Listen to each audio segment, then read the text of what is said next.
Bismillah. Assalamualaikum warahmatullahi wabarakatuh.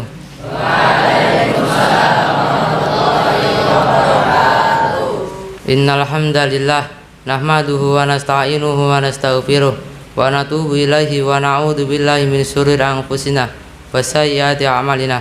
Man yahdihillahu fala mudhillalah wa man yudlil fala hadiyalah. Wa asyhadu an la ilaha illallah wahdahu la syarikalah wa asyhadu anna Muhammadan abduhu wa rasuluh.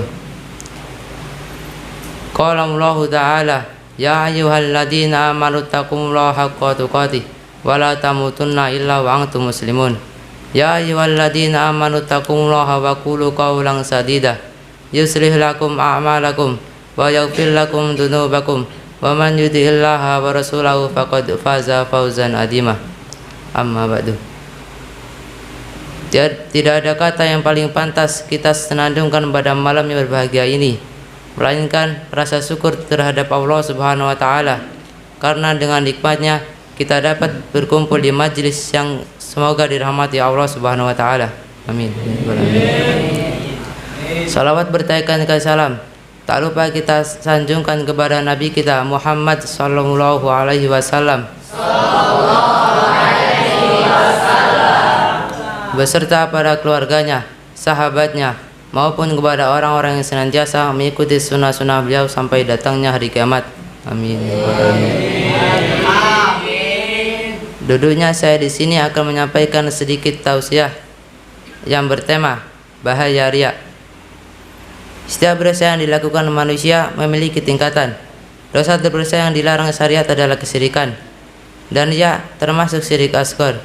Sehingga tatkala seorang melakukan riya, berarti ia telah melakukan perbuatan dosa yang jauh lebih berbahaya, lebih berdosa, dan lebih mengerikan ancamannya, siksanya dibandingkan zina, riba, mencuri, atau minum khamr.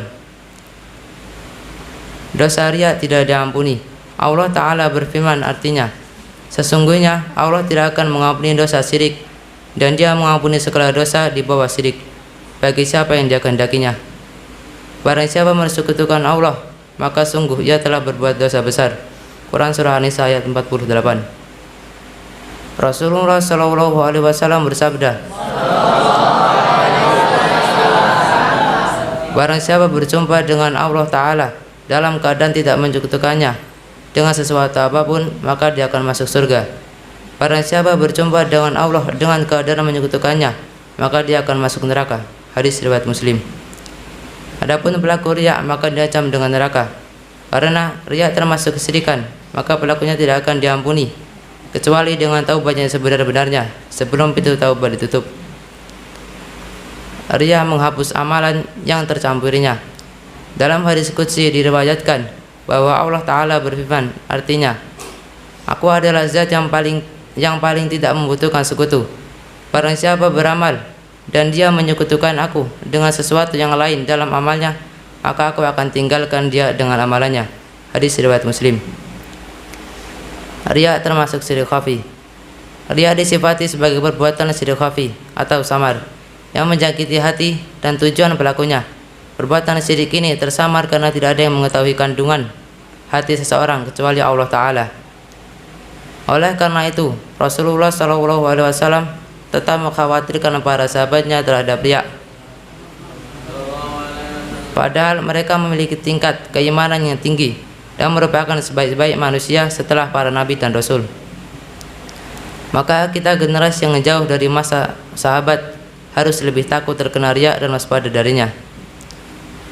Riya lebih berbahaya daripada fitnah dajjal. Rasulullah SAW lebih mengkhawatirkan riya menjangkiti para sahabatnya, karena keikhlasan dalam ibadah adalah perkara yang sangat sulit. Sebagian salaf, orang saleh terdahulu berkata, tidaklah aku curahkan segenap kemampuanku sebesar perjuanganku untuk mengikhlaskan amal. Fitnah riya sebabnya samar dan dapat menjangkiti siapapun, baik ia seorang ulama ataupun orang biasa, kecuali bagi orang yang mendapatkan rahmat tanpa pertolongan dari Allah Ta'ala. Sedangkan fitnah dajjal kelak dengan izin Allah Ta'ala tidak akan terpengaruh bagi orang-orang yang beriman. Kaum muslimin yang dimuliakan Allah, Ria adalah penyakit yang muncul karena kejahilan hati. Penyakit ini sudah ditinggalkan karena sudah menjadi tabiat manusia mencintai pujian, padahal hakikat dari pujian manusia kebanyakan adalah tipuan. Bagaimana bisa Anda dipuji sebagai orang salih, padahal kita Anda sendiri Anda bermaksud kepadanya? Mengikhlaskan amalan adalah sebuah kewajiban. Suatu amal tidak akan diterima tatkala presentasinya meskipun 0,01%. Meskipun demikian, kita harus meyakini bahwasanya tidaklah kewajiban datang kecuali ketika memiliki kesanggupan untuk melaksanakannya. Karena Allah Ta'ala tidak membebankan kewajiban di luar batas kemampuan seseorang. Dengan bersikap mempertengahan, mari kita berusaha untuk selalu waspada terhadap bahaya riya. Wallahu wafiq. Mungkin hanya ini yang dapat saya sampaikan. Kurang lebihnya saya mohon maaf. Wassalamualaikum warahmatullahi wabarakatuh.